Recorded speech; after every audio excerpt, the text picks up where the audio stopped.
8:24 now on your Thursday. We are taking another look at the housing market, and joining us today are Richard Gibbens and Daniel Carmack from Bluegrass Realtors. Gentlemen, thank you so much for being here. Thank you for having us. Thank you. All right, so the weather's warming up. Summer's around the corner. I'm curious how this affects the housing market, because in winter I feel like people don't want to go outside, but summer you're more likely to go outside, or people going outside and kind of, going to the beach or something instead of looking for homes. What have you guys been noticing? Well, the market is picking up a little bit. Sales are up 2% for April year over year. Pending sales are up 5% over last year, so we're starting to see a little more activity. Median sale prices do continue to increase. They've increased year over year for 6 years straight at this point. Wow. So median sale prices, they are slowing down a bit. We only saw about a 3% appreciation, so we're not seeing those 7 to 10% like we used to, which is really good. Inventory levels are up, so there's more to choose from, which is nice. The market's slowing down a little bit. Days on market is up to about 50. It's the highest since pre-pandemic. So you have a little more time to think about it, which is nice. But otherwise, the sales are picking up, inventory is going up, but it's slowing down a little bit, getting back to a little more of a normal market. Is that kind of only apply for, does that apply for first-time home buyers who kind of have maybe a lower-end budget? Because I know some of my friends that are going through the process of buying a home, they find one in their price range, which tends to be on, we're young, so it tends to be on the lower side, and they have to basically decide instantly if they want to have the home or not. But you're saying it's lasting longer now?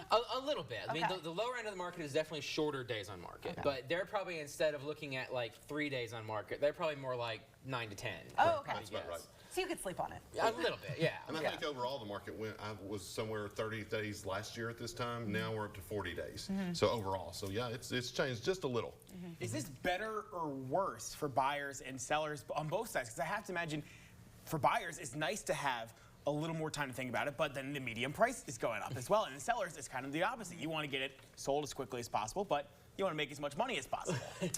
Exactly. Yeah, that's always an interesting balance, and part of that's mortgage rates. Mortgage rates are still, as the economy's been a little more uncertain recently, the predictions are still they're going to kind of hover around that 7%. So, and that's made a tremendous amount of lock-in. Like there's sellers who have a larger home, they might like to downsize, but if I come to you and I say, hey, would you like to have less house but pay more money? Nobody's going to take that. No. So there's a tremendous amount of lock-in with sellers right now, and that's making the market a little more difficult to navigate, of course, but that's why you need a realtor. Absolutely. Did you say the interest rate's still hovering around 7%? Just under 7%, yeah. Well, 6.8 is where it's at right now. And it's going to stay like that?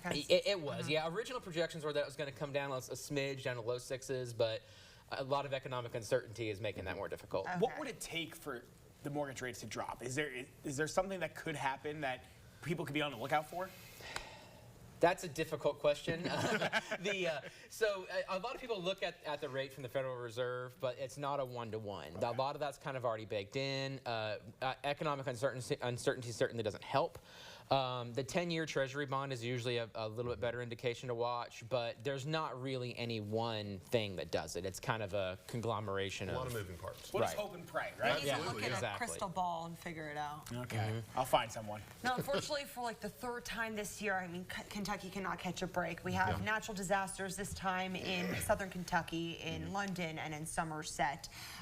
What have you guys noticed on relief efforts on that front? Well, Kentucky Realtors as well as Bluegrass Realtors have been on the ground. In fact, the staff from Bluegrass Realtors came and spent a day with us helping with cleanup efforts. We're seeing that even in the midst of devastation, the amount of neighbors coming together to help each other is nothing short of inspiring. So even in the darkness, there is light, and realtors are kind of a part of that. One of the things that I'm proud of as a member of Bluegrass Realtors is we've given over $12,000 to this effort recently. And then we work with Kentucky Realtors and the National Association of Realtors, and over these last couple of disasters that you're talking about, over $325,000 have been given, with another $100,000 recently allocated just to this tornado. And that goes toward the not just relief efforts, but helping these people with rental assistance, with mortgage assistance, with whatever they need as far as the housing is concerned.